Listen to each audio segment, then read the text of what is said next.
Alhamdulillah nahmaduhu wa nasta'inuhu wa nastaghfiruh wa na'udzu bihi min shururi anfusina wa min sayyiati a'malina may yahdihillahu fala mudilla lahu wa man yudlil fala hadiya lahu asyhadu an la ilaha illallah wahdahu la syarika lahu wa asyhadu anna Muhammadan abduhu wa rasuluhu la nabiyya ba'dahu. Allahumma shalli ala Muhammad sayyidil ummah wa sahibil uswatil hasanah wa ala alihi wa ashabihi wa man tabi'ahu ila yaumil qiyamah amma ba'du. Fa ya ibadallah ittaqullah haqqa tuqatih wa la tamutunna illa wa antum muslimun. Qala Allah ta'ala fil Qur'anil 'azim, a'udzu billahi minasy syaithanir rajim. Bismillahirrahmanirrahim. Fa idza qudiyatis salatu fantashiru fil ardi wattaqu min fadlillahi katsiran la'allakum tuflihun. Ayat. Jamaah salat Jumat Masjid Baitul Arqam insyaallah dirahmati oleh Allah. Pertama-tama mari kita panjatkan puji syukur kehadirat Allah Subhanahu wa taala yang telah melimpahkan amat sangat banyak nikmat kepada kita. Nikmat kesehatan, nikmat keimanan, nikmat kesempatan, sehingga sampai pada siang hari ini Allah masih memberikan itu semua kepada kita dapat melaksanakan kewajiban kita ibadah sholat Jumat di masjid yang kita juga ini. Mudah-mudahan segala amal kita sampai pada siang hari ini diterima oleh Allah Subhanahu wa taala. Salam semoga melimpahkan kepada junjungan kita Nabi Muhammad sallallahu alaihi wasallam serta keluarganya, sahabatnya, pengikutnya, dan insyaallah termasuk kita semua yang selalu menjalankan sunnah-sunnahnya. Jamaah yang berbahagia, kekayaan, keberhasilan, kesuksesan tidak dapat diraih hanya kita dengan berdoa saja, tetapi harus dengan usaha ataupun dengan ikhtiar yang benar-benar kita laksanakan. Maka Allah mengingatkan dalam surat Jumu'ah yang saya baca tadi, yang artinya apabila telah ditunaikan sholat maka bertebarkanlah kalian di muka bumi dan carilah karunia Allah dan ingatlah Allah sebanyak-banyaknya supaya kalian untung. Jadi fantasiru fil ardi, bertebarkanlah setelah kita sholat fardu, itu menunjukkan bahwa kita segera untuk mencari rezeki yang halal, kita berusaha untuk mencari nafkah yang halal untuk kita, keluarga kita atau kita semuanya. Mencari penghidupan untuk kebutuhan hidup di dunia adalah suatu hal yang mesti dilakukan oleh seorang muslim. Seorang muslim harus menjadi pribadi yang gigih dan senantiasa bekerja keras dalam mencari rezeki yang halal. Dalam arti luas, berwirausaha menjadi entrepreneur lah, bukanlah dalam hadis Nabi dikatakan bahwasanya ada 10 rezeki, yang 9 itu adalah berdagang. Sehingga Nabi Muhammad SAW adalah seorang pedagang yang ulung, seorang wirausaha, seorang pengusaha yang sangat ulung.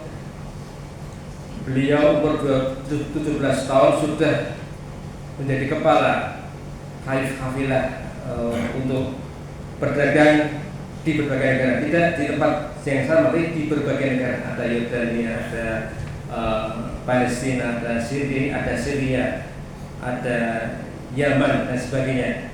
Rasulullah adalah seorang pengusaha yang ulung, dan ilmu-ilmu yang diberikan oleh Rasulullah dalam berniaga ini bisa dipakai sampai sekarang. Sehingga Pak Sama sekalian, marilah kita sebagai seorang muslim kita raih kesempatan ini. Kenapa? Karena saya kemarin mendengar sebuah berita bahwa kebutuhan orang muslim pun kadang-kadang dipenuhi oleh orang-orang yang bukan non-muslim. Jadi kemarin saya punya saudara non-muslim, tapi beliau menjual baju-baju busana muslim, tetapi bukan muslim. Dan orang-orang yang menyediakan jasa umroh itu semuanya juga kadang-kadang bukan orang muslim. Orang non-muslim pun ada yang menyediakan jasa umroh bagi orang muslim. Ini sungguh sangat disayangkan, karena mengapa bukan kita sendiri sebagai orang Islam yang mandiri yang bisa menyediakan dari kebutuhan orang muslim sendiri. Lalu bagaimana para sahabat sekalian? suksesnya Rasulullah dalam berdagang, dalam berwirausaha, dan dalam berusaha ini, ada 5 karakter yang dipunyai oleh Rasulullah SAW yang ilmu ini sampai sekarang pasti masih bisa kita gunakan dan terus akan digunakan dan menjadi teori-teori para orang-orang itu menjadi seorang yang berasa yang boleh. Nah, apa itu 5 itu teman-teman sekalian? Yang satu adalah sidik atau jujur. Rasulullah adalah seorang yang sangat jujur, sehingga pada waktu itu Rasul sudah memaparkan dagangannya dengan kualitas yang terbuka sekali. Ini barang harganya sekian, ini sekian, ini sekian, dan ini lebih murah karena memang kualitasnya lebih rendah dari yang lain. Ada tempat lain ini lebih tinggi, bila mengatakan ini memang lebih rendah dari tempat yang lain. Dan apabila ada kekurangan sesuatu, maka Rasulullah mengatakan dengan sejujur-jujurnya bahwasanya barang ini adalah ada cacatnya sehingga harganya diturunkan dan sebagainya. Sehingga Rasulullah mudah untuk menerima pelanggan karena percaya dengan kejujuran dari Rasulullah SAW. Nah, para sahabat sekalian, sehingga banyak investor itu yang percaya kepada Rasulullah. Ada yang menitipkan modalnya, uang kepada Rasulullah, tapi ada juga yang menitipkan barangnya, sehingga sesuai dengan khasnya orang Muslim, nanti hasilnya adalah bagi hasil atau mudharabah bagi hasil, sehingga Rasulullah tidak perlu memberikan sebuah modal yang besar, karena modal itu dititipkan oleh para investor kepada Rasulullah. Ada juga yang menitipkan barang, dan nantinya termasuk calon istrinya Khadijah yang orang sudah berkaya itu menitipkan pada Rasulullah di akhir-akhir nanti beliau usia 25 tahun, karena kecanggihan dari Rasulullah dalam menawarkan perdagangan kepada para pelanggannya. Yang pertama adalah sidik, jujur, hingga kualitasnya yang dibawanya itu Rasulullah terbuka sekali. Nah, yang kedua sahabat sekalian, yaitu amanah, dipercaya. Rasulullah sangat dipercaya oleh para pelanggan, menepati janjinya Rasulullah, kemudian memenuhi kewajiban sesuai kesepakatan. Jadi banyak orang yang tadi ya saya katakan bahwa banyak orang yang menaruh investor karena sangat dipercaya. Bahkan pernah sebuah peristiwa seorang pelanggan baru, beliau menitipkan uang kepada Rasulullah, nanti uangnya, barangnya tak ada nanti setelah ada urusan. Orang ini mau umroh, tapi bukan umrohnya sekarang ya, masih umroh jahiliyah. Orang ini umroh dengan menyembah berhala masing-masing, belum ada syariat Islam. Setelah pulang umroh, orang ini lupa kalau sudah berjanji dengan Rasulullah. Dia pulang ke rumah. Setelah 3 hari baru ke tempatnya Rasulullah. Rasulullah tetap di situ menunggu orang ini. Di Rasul itu tetap selama 3 hari menunggu orang yang datang, yang janjinya mau datang hari itu, tapi 3 hari baru datang. Inilah viral di Makkah bahwasanya Rasulullah adalah orang yang sangat amanah, sangat jujur. Dia menunggu orang yang sudah berjanji, sehingga terkenal dengan Rasulullah dan orang yang al-amin atau yang orang yang sangat jujur. Dan perjalanan sekalian, yang ketiga adalah Rasulullah adalah fatonah atau cerdas ya, cerdas dan memiliki wawasan yang luas, khususnya dalam hal jual beli. Rasulullah kalau di negara lain itu beliau meneliti dulu kebutuhan apa yang dibutuhkan. Diteliti dulu, oh ini butuh ini, di negara ini butuh ini, sehingga barang itu begitu laku karena survei dari Rasulullah SAW. Dan Rasulullah SAW itu juga satu-satunya seorang pedagang. Kalau pergi ke negeri Sam itu, kalau orang lain itu membawa modal untuk dibelikan di negeri Sam barang dan dijual di Mekah. Tapi Rasulullah tidak. Rasulullah bukan membawa uang, tapi membawa barang dari Mekah dijual di Sam, di sana laku, baru modalnya untuk membeli di Sam dijual di Mekah. Jadi uangnya berlipat. Itu satu-satunya Rasulullah yang punya pedagang seperti itu. Jadi beliau tidak membawa uang, tapi membawa membawa barang dari Mekah, dibawa ke negeri Syam, dijual di negeri Syam, dapat uang berlipat, kemudian dibelanjakan di Syam, dijual di kota Mekah.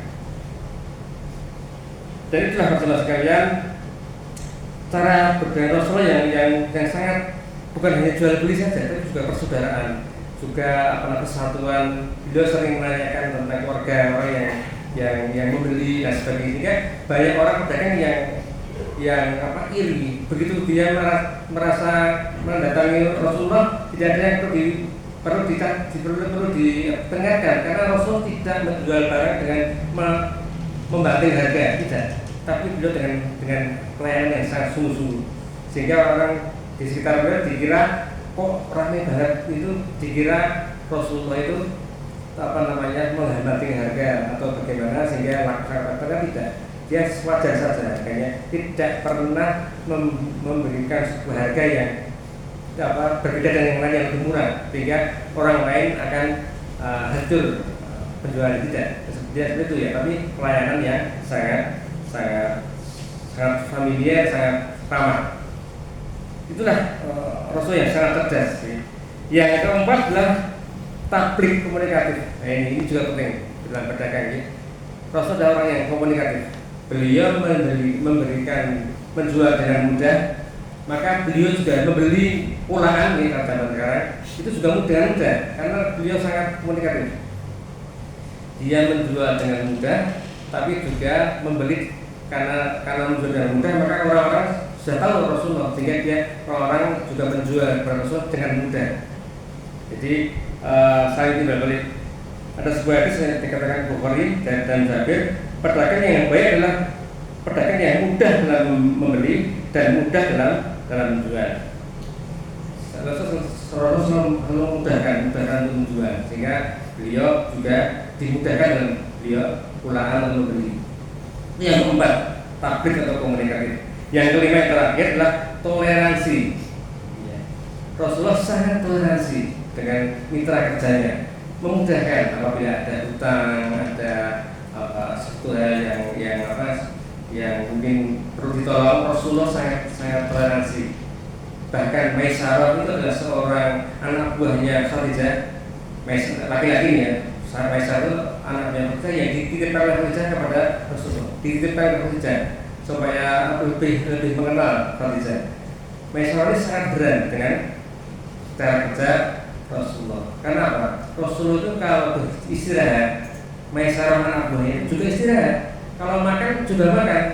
Tidak seperti pada orang-orang yang lain, dibentak-bentak, kemudian kalau kekeliruan mungkin disiksa dan sebagainya. Tidak, Rasulullah. Kalau istirahat, kalau tidur semua. Rasul tidur, Maisarah juga tidur. Kalau makan juga makan. Sehingga inilah Rasulullah sekalian, toleransi inilah yang membuat orang-orang tertarik.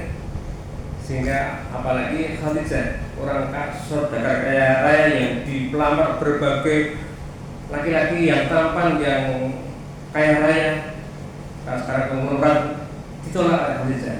Dia tertarik kepada Rasulullah SAW. Nah, Rasulullah sekalian, monggo kita bertekad ya, orang Muslim, untuk kita menjadi entrepreneur yang tangguh, yang Muslim yang sejati, yang bisa menguasai ekonomi di Indonesia ini dari orang Muslim. Yaitu tadi sidik, jujur, amanah, dipercaya, fatonah, cerdas, tablik, komunikatif dan toleransi. Semoga Allah senantiasa membimbing kita selalu melimpahkan kesehatan dan kebahagiaan dan golongan muslim orang-orang yang menang. Barakallahu lakum fil Qur'anil azim wa nafa'ani bima fihi minal ayati wal dzikril hakim wa taqabbal minni wa minkum ila wajhina was-sami'il alim.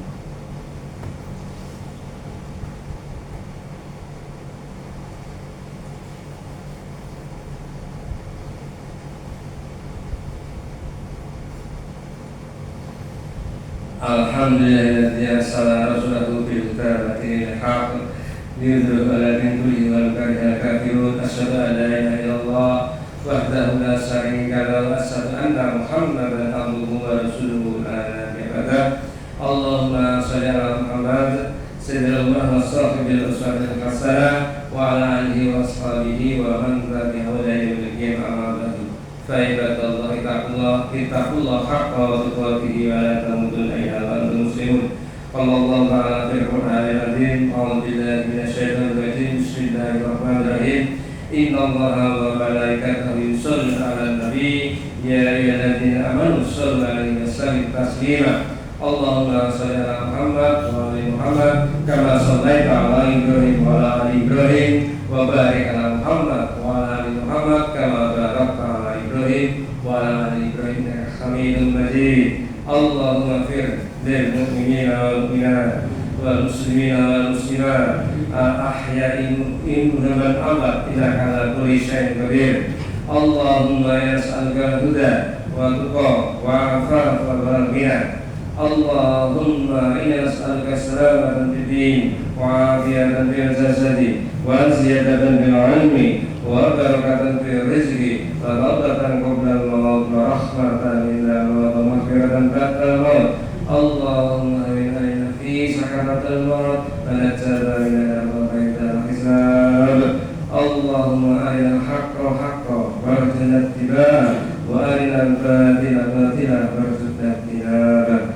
Rabbana hab lana min azwajina wa dhurriyyatina qurrata a'yun waj'alna lil muttaqina imama. Rabbana zalamna anfusana wa in lam taghfir lana wa tarhamna lanakunanna minal khasirin. Rabbana atina fid dunya hasanah wa fil akhirati hasanah wa qina adzabannar. Subhana rabbika rabbil izzati amma yasifun. Wassalamu ala mursalin walhamdulillahi rabbil alamin.